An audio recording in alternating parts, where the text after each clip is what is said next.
નમસ્કાર વિદ્યાર્થી મિત્રો, હવે આપણે પ્રકરણ 4 દ્વિઘાત સમીકરણ માં વિડિયો 4 માં સ્વાધ્યાય 4.1 માં આગળ વધીએ. સ્વાધ્યાય 4.1 માં દાખલા નંબર બીજો, બીજાની અંદર ત્રીજો પેટા પ્રશ્ન. બરાબર. તો આ પ્રશ્નની અંદર શું હતું ભાઈ, કે જે તમને પરિસ્થિતિ આપવામાં આવે એ પરિસ્થિતિને દ્વિઘાત સમીકરણ સ્વરૂપે દર્શાવવાનું કીધું હતું આપણને. એનું દ્વિઘાત સમીકરણ બનાવવાનું. તો રકમ લખીએ આપણે.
चलो रकम बराबर ध्यान की वांची શું કીધું જુઓ તમે. રોહનની હાલની ઉંમર શોધવી છે, મતલબ રોહનની ઉંમર હાલ કેટલી છે શોધવા માટે આ એક પ્રશ્ન આપ્યો તમને, અને એ પ્રશ્નનું આપણે ગાણિતિક સ્વરૂપ આપવાનું. ગાણિતિક સ્વરૂપ આપવાથી દ્વિઘાત સમીકરણ બનશે એવું નક્કી. રકમમાં એવું જ કીધું કે દ્વિઘાત સમીકરણ સ્વરૂપે દર્શાવો. તો આ કોયડા ઉકેલ દ્વિઘાત સમીકરણ માટેનો છે એવું કહી શકીએ આપણે. ચલો અહીંયા તમારા રકમની અંદર વાંચો તો ખ્યાલ આવશે કે અહીંયા બે વ્યક્તિઓની વાત કરીએ. એક રોહનની વાત કરીએ અને એની માતાની પણ વાત કરીએ. એ બે વ્યક્તિઓ. તો રોહનની આપણે હાલની ઉંમર ધારીશું અને માતાની ઉંમર રોહનની ઉંમર પરથી નક્કી કરીશું. દ્વિઘાત સમીકરણનો કોઈ પણ પ્રશ્ન હોય તેમાં બે વાક્યો આપ્યા છે તમને. એક વાક્યનો ઉપયોગ ધારવા માટે કરવાનો થશે અને બીજા વાક્યનો ઉપયોગ સમીકરણ બનાવવા માટે કરવાનો થશે. અહીંયા પહેલા વાક્ય પરથી આપણે બંનેની ઉંમર નક્કી કરી લઈશું, પણ બંનેની ઉંમર નક્કી કરવા માટે એકની ઉંમર તો આપણે જાતે જ નક્કી કરીશું. ધારો કે રોહનની હાલની ઉંમર x વર્ષ છે. સમજી લો કે રોહન હાલ x વર્ષનો થયો, માટે રોહનની માતાની ઉંમર, રોહનની માતાની હાલની ઉંમર કેટલી? તો પહેલા વાક્યનો ઉપયોગ કરો. રોહનની માતા તેના કરતા 26 વર્ષ મોટા. બરાબર. તો રોહનની જે ઉંમર હોય એના કરતા 26 વર્ષ વધારે. તો રોહનની ઉંમર હાલ આપણે કેટલી નક્કી કરી? x વર્ષ. તો એનાથી 26 વર્ષ વધારે x + 26. એટલે રોહનની જે ઉંમર હોય એમાં 26 ઉમેરી દેવાનું એટલે એની માતાની ઉંમર નક્કી થઈ ગઈ. ઓકે. ચલો હવે બંનેની હાલ ઉંમર કેટલી છે એ આપણે નક્કી કરી લીધું. હવે તમને જે બીજું વાક્ય આપ્યું સમીકરણ બનાવવા માટે, એમાં 3 વર્ષ પછી તેમની ઉંમર હું લખી જુઓ.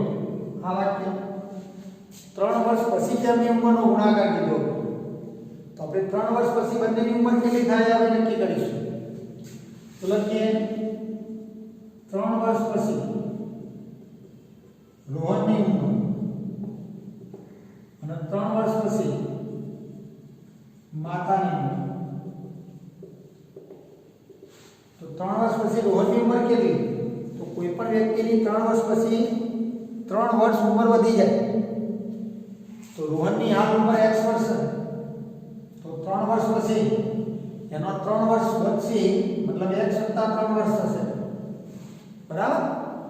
અને રોહનની માતાની હાલ ઉંમર કેટલી છે? તો x + 26 વર્ષ.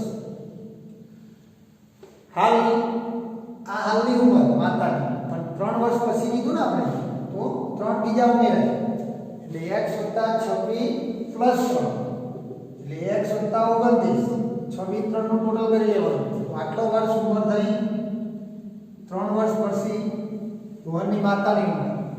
તો 3 વર્ષ પછી રોહનની ઉંમર આટલી આવી, 3 વર્ષ પછી માતાની ઉંમર આટલી આવી. હવે તમને 3 વર્ષ પછીની ઉંમરનો ગુણાકાર આપે જો 360. અહીંયા લખીશું રકમની બીજી શરત પ્રમાણે, રકમની બીજી શરત પ્રમાણે, બીજી શરત એ આ વાક્ય આપણી બીજી શરત કહેવાય છે, બરાબર? 3 વર્ષ પછી તેમની ઉંમર દર્શાવતી સંખ્યાનો ગુણાકાર 360, મતલબ 3 વર્ષ પછી રોહનની ઉંમર x + 3, 3 વર્ષ પછી માતાની ઉંમર x + 29. આ બંનેનો ગુણાકાર કેટલો થાય? તો 360. તો આ રીતે 3 વર્ષ પછી બંનેની ઉંમરનો ગુણાકાર રકમમાં કેટલો આવ્યો? 360. તો રોહનની 3 વર્ષ પછીની ઉંમર લો, માતાની 3 વર્ષ પછીની ઉંમર લો, એનો ગુણાકાર કરો તો એ ગુણાકાર કેટલો થશે? 360 થશે રકમ પ્રમાણે, બરાબર? તો આ રીતે એક સમીકરણ આપણું બની ગયું. ચલો હવે અહીંયા આ બે કૌંસનો ગુણાકાર કરીશું આપણે. તો એ બે કૌંસના ગુણાકારમાં ગાણિતિક સ્વરૂપ તમારું આવી ગયું. હવે એને સરળ રૂપ આપવાનું, વ્યાપક સ્વરૂપ. તો સરળ રૂપમાં લઈ જવા માટે વચ્ચે ગુણાકાર, તો ગુણાકાર કરીએ. તો બે કૌંસનો ગુણાકાર કરવા માટે આગળ પણ આપણે વાત કરી, બે કૌંસનો ગુણાકાર કરવો હોય તો પહેલા કૌંસનું પહેલું પદ લો, બીજો આખો કૌંસ ગુણાકારમાં મૂકી દો, પછી પહેલા કૌંસનું બીજું પદ +3 લો, બીજો આખો કૌંસ ગુણાકારમાં મૂકી દો, બરાબર? 360. ચલો હવે આગળ x ની અંદર ગુણી દો અને 3 ના અંદર ગુણી દો. તો x અંદર ગુણાય એટલે x², 29 સાથે ગુણાય એટલે 29x, અહીંયા 3x 87. જો x ને x સાથે ગુણ્યા x² દે, x ને 29 સાથે ગુણ્યા 29x છે, +3 ને x સાથે ગુણ્યા +3x છે, +3 +29 સાથે ગુણ્યા +87 છે. અને હવે કૌંસ નીકળી જાય પછી 360 બે બાર લઈ લેવાનું, -360 બરાબર 0. 360 આ બાજુથી આ બાર લઈ જાય એટલે પાસે 0 થઈ જાય. ચલો હવે સજાતીય પદ આવ્યો તો સરવાળા કરી લો. તો x² એના કારણ કે x² વાળું બીજું કોઈ પદ નથી, x વાળા પદ બે આવ્યું, 29x 3x ટોટલ થાય 32x +29x +3x કેટલા થયા? +32x. હવે આ બેનું જો રાઈટ 80 એટલે 280 ને 7 બાદ 273, બરાબર? -360 + 87 એટલે -273. આ બેનું ટોટલ થયું +87 -260, બરાબર? તો આ ગયું આપણું ગાણિતિક સ્વરૂપ. આ તમારો જવાબ. આ જે રકમ આપી એમાં ખાલી તમને ગાણિતિક સ્વરૂપમાં દર્શાવવાનું કીધું. જે પ્રશ્ન આપ્યો એને ગાણિતિક સ્વરૂપમાં મતલબ સમીકરણ બનાવીને મૂકવાનું. તો આ સમીકરણ બની ગયું આપણે, એ પ્રશ્ન આપણો પૂરો થઈ ગયો, બરાબર? તો ચલો આ પ્રશ્ન વિડિયો સ્ટોપને તમે લખી દેજો, આપણે આગળ જઈએ હવે.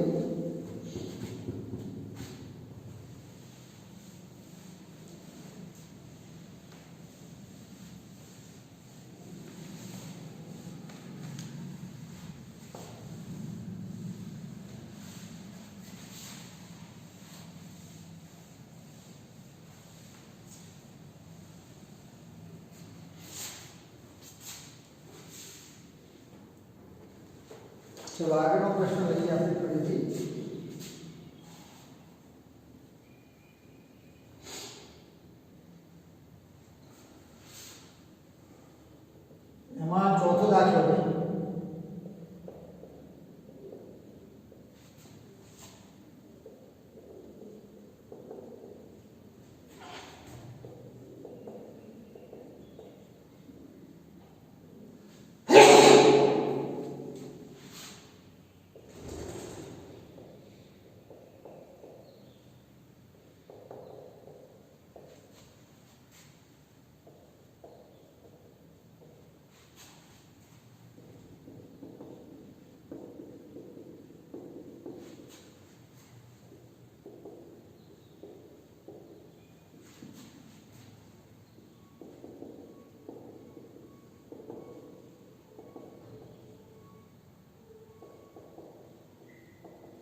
ચલો રકમ વાંચો આગળ. બીજી એક પરિસ્થિતિ આપણને આપવામાં આવી. વેલો રકમ બરાબર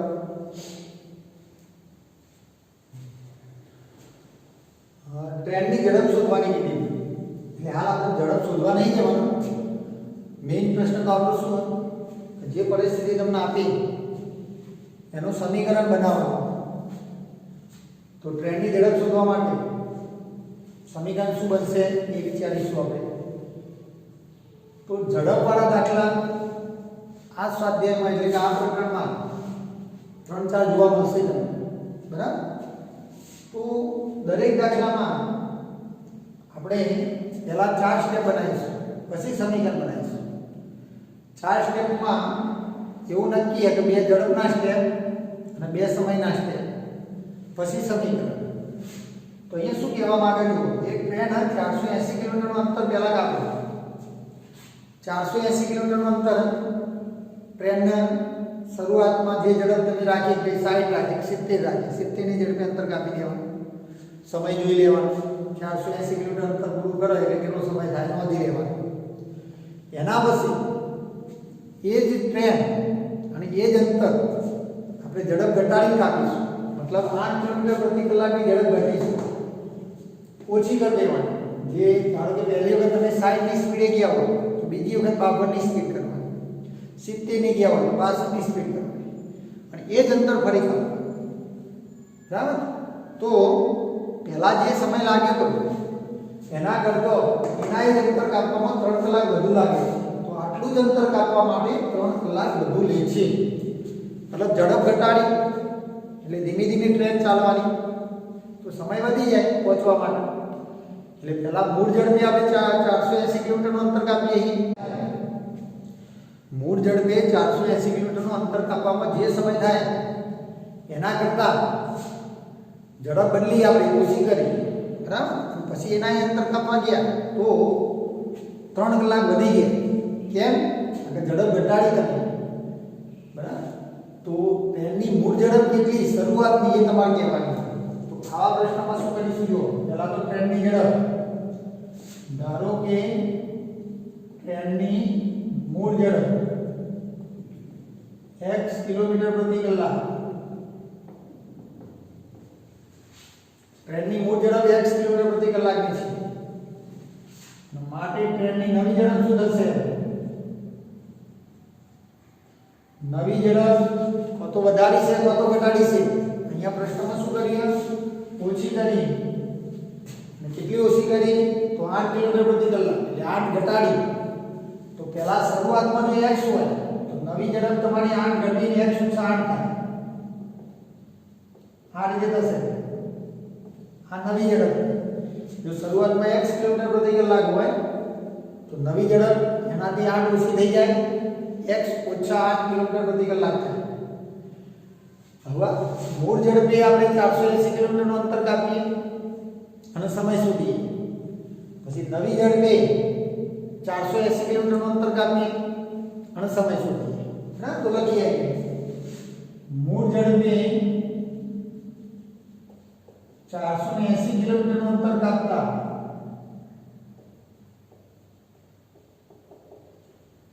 લાગતો સમય. પછી નવી ઝડપે 480 કિલોમીટરનું અંતર કાપતા લાગતો સમય. તો પહેલી આ ઝડપે જઈએ અને 480 કિલોમીટરનું અંતર કાપીએ તો કેટલો સમય થાય? તો એના માટે તમારે સમયનું સૂત્ર વિચારવું પડે. આપણી જોડે ઝડપનું સૂત્ર હતું, ઝડપ બરાબર અંતર ભાગ્યા સમય. સાયન્સમાં તમારું ઝડપનું સૂત્ર આવે અંતર ભાગ્યા સમય. હવે આ જ સૂત્રમાં ઝડપ, અંતર અને સમય ત્રણમાંથી કોઈ પણ બે માપ તમને ખબર હોય તો ત્રીજું માપ તમે શોધી શકો. બરાબર? એટલા માટે આપણે અહીંયા ઝડપ અને અંતર આપણને ખબર હોય તો સમય શોધી શકીએ. તો આ સૂત્રને સમયનું બનાવવું તો સમય અહીંયા લાવો, ઝડપ અહીંયા લાવો.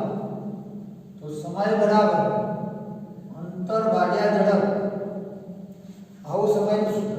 સમય અંશમાં જતા રહે અને ઝડપ અંશમાંથી છેદમાં આવી જાય. એટલે આ સૂત્ર બન્યું અંતર ભાગ્યા ઝડપ.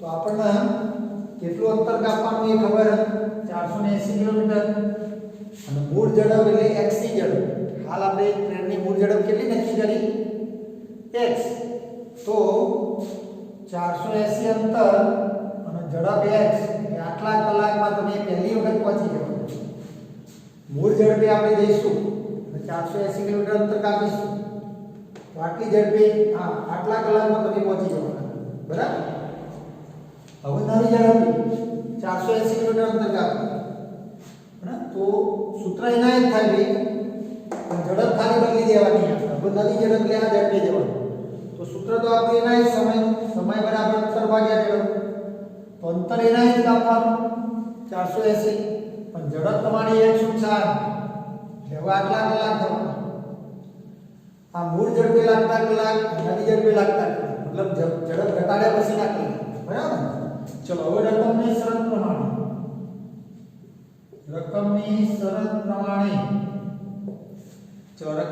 પ્રમાણે આ બંને કલાક સામે મૂકી દો હવે સમીકરણ બનાવવાનો વારો આવ્યો મેં કીધું ને કે પહેલા 4 સ્ટેપ મૂકી દેવાના બે ઝડપના અને બે સમયના મૂળ ઝડપ નવી ઝડપ મૂળ ઝડપે લાગતો સમય નવી ઝડપે લાગતો સમય ઝડપવાળા દાખલા લગભગ તમારે આવું જ કરવું પડશે અને હવે આ બંને સમય વચ્ચે સંબંધ આ બંને કલાક સરખા નહીં થયા વિચારીએ તો ખબર પડે કે આ બંને કલાક સરખા ના થાય કેમ ના થાય બંને કલાક સરખા કેમ ના થાય હા તો આમાં ઝડપ વધારે આવશે સમય અંતર તો એના જ કાપી તમે એટલે સમય કદી સરખો થવાનો નહીં એટલે ઝડપ ઘટાડી તમે ગયા બરાબર તો આ બંનેમાં એક બાજુ સમય વધારે એક બાજુ ઓછો એટલે હાલ તમે વચ્ચે બરાબર ના મૂકી શકો બરાબર કરી દીયા બંને સમયને જો બરાબર કરી દઈએ તો આપણું સમીકરણ બની જાય સમીકરણમાં હંમેશા બરાબર મૂકવાનું હોય બરાબર મૂકો એટલે તરત સમીકરણ કહેવાશે બરાબર તો બરાબર કરવા માટે બે બાજુ કલાક સરખા કરવા પડે તો મને કયા કલાક વધારે રકમમાં કીધો જો 3 કલાક વધુ લાગે છે મતલબ ઝડપ ઘટાડ્યા પછી પહેલા જે કલાક થતા હતા એના કરતાં 3 કલાક વધી ગયા મતલબ આ જે કલાક એના કરતાં આ બાજુના કલાક 3 વધારે બરાબર એટલે આના કરતાં હવે 3 કલાક વધુ ઉદાહરણ તરીકે સમજીએ આપણે મૂળ ઝડપે 10 કલાક થયા હોય તો નવી ઝડપે 13 કલાક થાય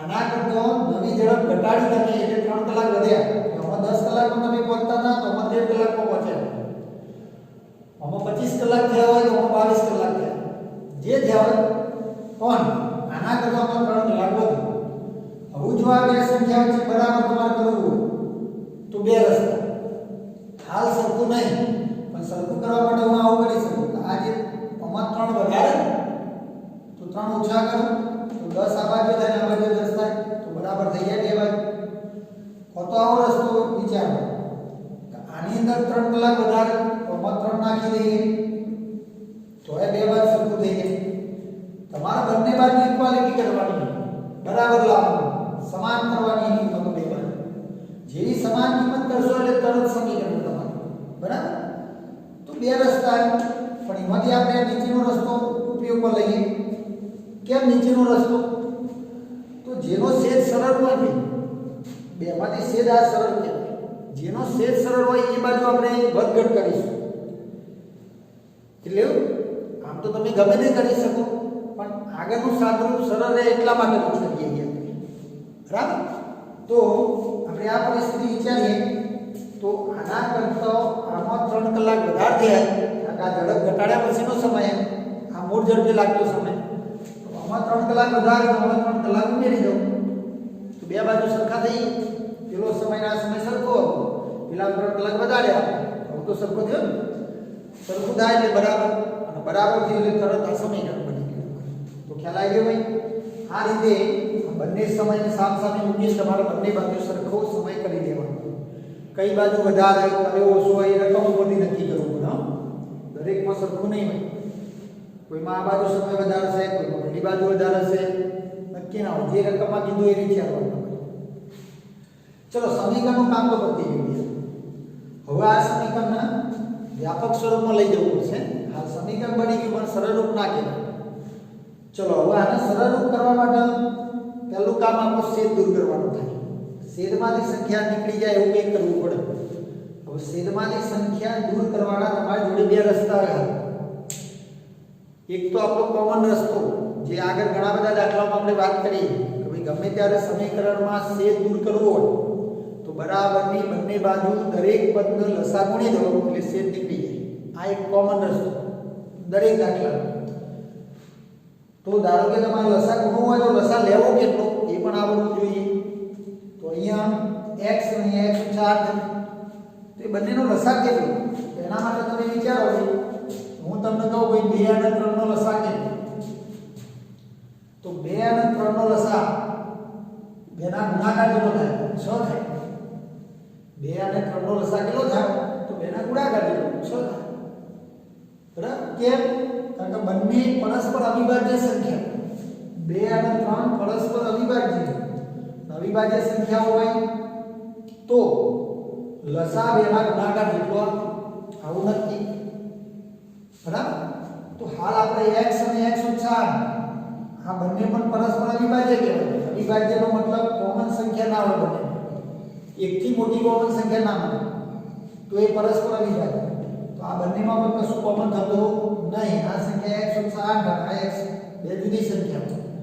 એટલા માટે આ બે પરસ્પર અવિભાજ્ય એટલે આ બેના ગુણાકાર જેટલો લસા નીકળે. એટલે તમારે લસા લેવો હોય તો આટલો કાઢવાનો. ગુણાકાર કરી નહીં દેવાનો. એટલે ગુણાકારમાં જ રાખવાનો. x અને x ઓછા 8 આ જ લસા. બરાબર? તો આટલા વડે તમે જો દરેક પદને ગુણી દેશો x ઓછા 8 વડે જો દરેક પદને ગુણવામાં આવે તો છેદ નીકળી જાય. બરાબર? પણ એ લસા વડે ગુણવાનો રસ્તો થોડો લાંબો થતો હોય એટલા માટે આપણે બીજો રસ્તો વિચારીએ છીએ. મેં તમને સમજાવી દીધું લસા વડે ગુણવા તો આટલા વડે દરેક પદને ગુણી દો તો છેદ જતો રહેશે. પણ બીજો રસ્તો આપણે વિચારવાનો છે. હું આ ગણતરીમાં બીજો રસ્તો લેવાનો પણ તમારે પેલો લેવો તો લઈ શકો તમે. ગણતરીમાં શું લઈએ જુઓ તો બીજો રસ્તો છેદ દૂર કરવા માટેનો અમે ચોકડી ગુણાકાર. ચોકડી ગુણાકાર જો કરી દેવામાં તોય છેદ દૂર થઈ જાય.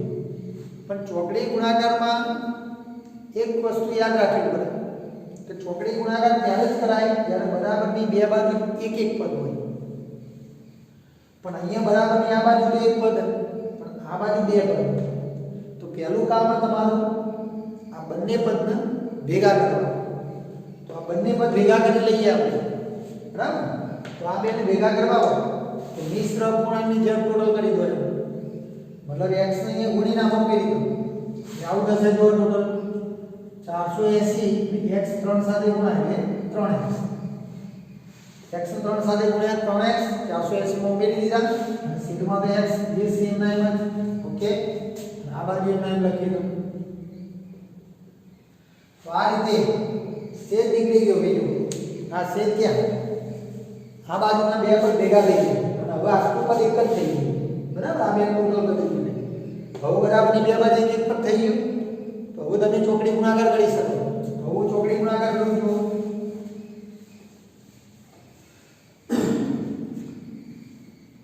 ચોકડી ગુણાકારમાં ભાઈ આ x ઓછા 8 ને એ આખી સંખ્યાના ગુણાકારમાં જતા રહે.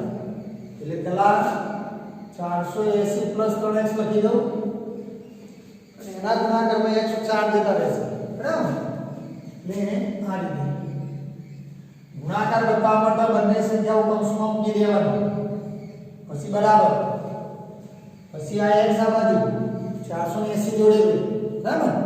તો 480x x અહીંયા આવી ગયા, x ઓછા 8 અહીં ગયા. એટલે ગુણાકાર આ રીતે થઈ ગયો. ઓકે? ચલો આગળના સ્ટેપમાં જઈએ આપણે. તો બે કૌંસનો ગુણાકાર. બે કૌંસનો ગુણાકાર આગળના દાખલામાં જ કર્યો આપણે. પહેલા કૌંસનું પહેલું પદ લેવાનું, બીજો આખો કૌંસ ગુણી દેવાનો. પહેલા કૌંસનું બીજું પદ લેવાનું, બીજો આખો કૌંસ ગુણી દેવાનો. અને આ બાજુ એમના એમ લખી દો. બરાબર? ઓકે? હવે 480 અંદર ગુણી દો, 3x અંદર ગુણી દો એટલે કૌંસ નીકળી જશે. તો 480x માઈનસ આની સાથે 8 ગુણીએ 480 ગુણ્યા 8 38 40 થશે આ બેનો ગુણાકાર. હવે 3x ની અંદર ગુણો તો 3x નો x સાથે ગુણાકાર 3x વર્ગ પ્લસ 3x નો માઈનસ 8 આડી કરીએ એટલે માઈનસ થાય ગુણાકાર. ધન સંખ્યા ગુણતા હોય ને તો અંદરનો ચિહ્ન જે હોય એ જ રાખવાનું. આ પ્લસ હતો પ્લસ ના માઈનસ હતો માઈનસ. 3x નો 8 સાથે ગુણાકાર 24x થાય 3 8 24 અને x એમ 9. પછી 480x આવા લઈ લો. આ બાજુ બધા કૌંસ નીકળી પેલી બાજુ માઈનસ બરાબર 0. બરાબર. તો આ રીતે એક સમીકરણ સરળ રૂપમાં આવી ગયું. હજુ સમીકરણ આગળ લઈ જઈએ ભાઈ. કૌંસ નીકળી ગયા તો પહેલા છેદ દૂર કર્યો, હવે કૌંસ દૂર કરે. બરાબર. હવે સજાતીય પદો ભેગા કરે તો પ્લસ 3x લેવાનો. પછી જો x વાળો બે પદ માઈનસ 24x એક minute plus 480x minus 480x direct નીકળી જાય. જો આ પ્લસ અને માઈનસ એટલે તો સીધા નીકળી ગઈ. તો વધ્યું માઈનસ 24x અને પછી આ પદ માઈનસ 38 40 બરાબર. આટલા પહોંચ્યા પછી સમીકરણ તો બની ગયું. હજુ પણ જો સમીકરણ સરળ થતું હોય તો કરી શકાય ના. તો હજુ આ સમીકરણ સરળ કરીએ તો 3 કોમન સંખ્યા જો પાછી બતાવો તો 3 વડે ભાગી દો બધા. 3 વડે ભાગી દઈએ તો આમાં x સ્ક્વેર થશે, આમાં 8 3 24, આમાં 3 વડે ભાગી દો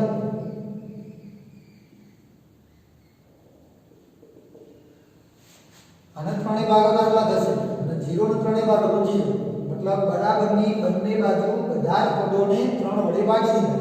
તો આ સમીકરણ આવા સ્વરૂપમાં આવે. આ આપણું વ્યાપક સ્વરૂપ સમીકરણનું સરળ રૂપ એકદમ. તો આ પ્રશ્નમાં આ સમીકરણ બની ગયું. હવે તમારે જો ટ્રેનની ઝડપ શોધવી હોય તો આ સમીકરણનો ઉકેલ શોધી દો તો ટ્રેનની ઝડપ મળી જાય તમને. બરાબર. તો ખ્યાલ આવી ગયો. આવા અસંખ્ય પ્રશ્નો આપણે આ પ્રકારના ભણવાના થાય. ઘણા બધા કોયડા ઉકેલ આપણે આ પ્રશ્નોમાં આપ્યા. પણ હાલ આપણે માત્ર સમીકરણ સુધી જઈએ. એટલે આ પહેલો ટોપિક આપણો સમીકરણ બનાવવાનો. બીજો ટોપિક આવશે આપણો સમીકરણનો ઉકેલ શોધવાનો. એમાં માત્ર સમીકરણ તમને સીધે સીધું આપીશું, તમારે ઉકેલ શોધવાનો થશે. અને ત્રીજો ટોપિક આવશે એમાં બંને ભેગું થશે. સમીકરણ પણ બનાવવાનું અને પછી ઉકેલ પણ શોધવાનો. એટલે આ પ્રશ્નનો જવાબ બનાવવાનો. સમીકરણ બનાવી ઉકેલ શોધી દો તો ટ્રેનની ઝડપ તમને મળી જાય. એક્સિટીમાં નંબર લઈ દો એટલે. બરાબર. તો આ ટાઈપના પ્રશ્નો આ પ્રોગ્રામમાં આપણે ભણવા જઈ રહ્યા છીએ. શરૂઆતમાં આપણે દ્વિઘાત સમીકરણનું વ્યાપક સ્વરૂપ ભણ્યા. સમીકરણો ઓળખતા શીખ્યા કે કોઈ પણ સમીકરણ તમને આપ્યું તો એ સમીકરણ દ્વિઘાત સમીકરણ છે કે નહીં એ આગળના વિડીયોમાં આપણે શીખી લીધું. બરાબર. એના પછી સમીકરણ બનાવવાની વાત થઈ. હજુ આપણે સમીકરણ બનાવવાના એક બે દાખલા બાકી એ પૂરા કરીશું અને એના પછી સમીકરણના ઉકેલ શોધવાનું શરૂ કરીશું. ઉકેલ એટલે શું એ સમજીશું અને ઉકેલ કેટલા મળે એ પણ સમજીશું. બરાબર. અને ઉકેલ કઈ રીતે શોધવા એ પણ સમજીશું. આ બધી જ વસ્તુ તમારે આ પ્રક્રિયામાં શીખવાની. પણ હાલ વિડીયો 4 નું કામ આપણે પૂરું કરીએ છીએ. બાકીના દાખલા બાકીના ટોપિક આપણે આગળના વિડીયો 5 માં અભ્યાસ કરીશું. જય હિન્દ, જય ભારત.